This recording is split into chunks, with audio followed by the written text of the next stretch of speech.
भगवान के पूर्व भवों की श्रृंखला में जब उनके आनंद मुनि थे और उनका भक्षण सिंह ने कर लिया, उनका भक्षण होने के बाद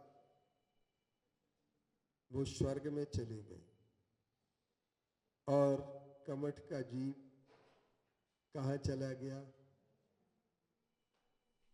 वो भी नरक में चला गया।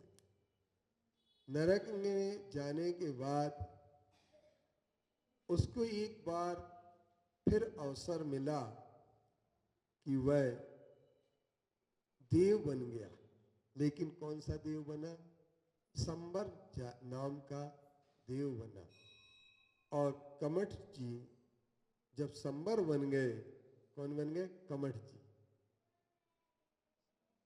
मगर स्वर्ग में 9वें भाव में पार्श्वनाथ भगवान स्वर्ग में पहुंचे। अब 10वां भाव शुरू होता है पार्श्वनाथ भगवान के। तो पार्श्वनाथ भगवान वाराणसी नगरी के राजा विश्वसेन, और उन्हीं का नाम अश्वसेन भी कहा जाता है। मां बामा देवी या ब्राह्मी देवी भी कहा जाता है। उनके संयोग से गर्भ में आने के पहले मां ने 16 सपने देखे,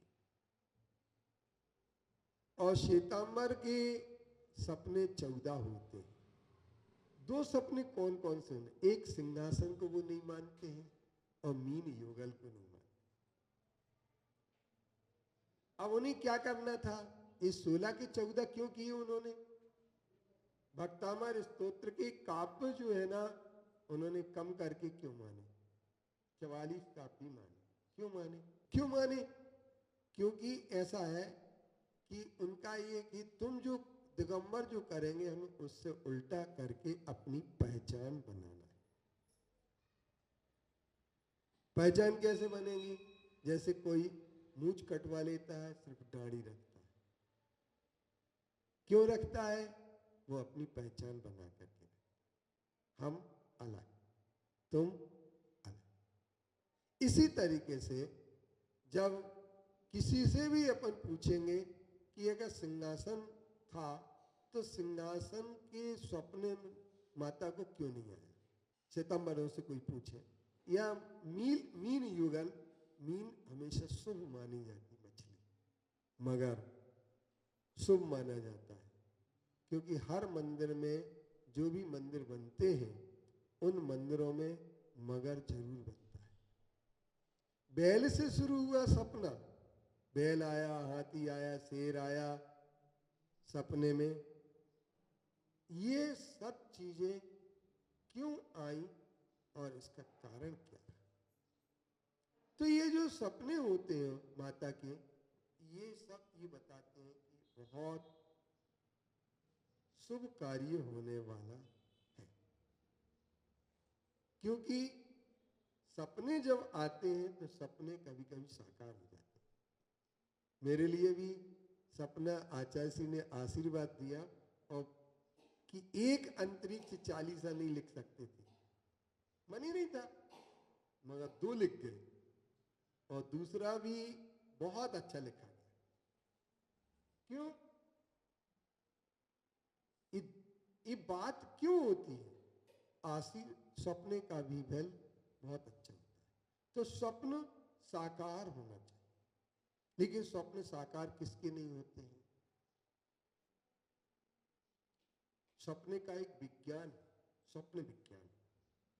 स्वप्न एक ज्योतिष का अंग है, और उसमें ज्योतिष में स्वप्न जो होता है वो क्या होता है, ये बताता है इसका फल क्या होगा। इसलिए जब बामा देवी ने 16 सपने देखे, उनके फलों को पूछने के लिए वो कहाँ गए? अश्वसेन के पास। और राजा अश्वसेन ने उन 16 सपनों का फल बताया। फल जानने के बाद उन्होंने आखिरी सपने ये भी देखा कि मेरे मुंह में बैल प्रवेश कर रहा है। क्या प्रवेश कर रहा है? बैल प्रवेश कर रहा है। यानी क्यों कर रहा है? तब बताया कि आप के गर्भ में तीर्थंकर आए हैं। वो कौन से तीर्थंकर होंगे? तो अश्वसेन ने अवधि ज्ञान से बताया कि 23वें तीर्थंकर पार्श्वनाथ का आपके गर्भ, 56 कुमार देवियां उनकी सेवा में आ गई, अष्टकुमारिकाएं भी आई और वो सब देवियां उनकी सेवा करने लगी मां की।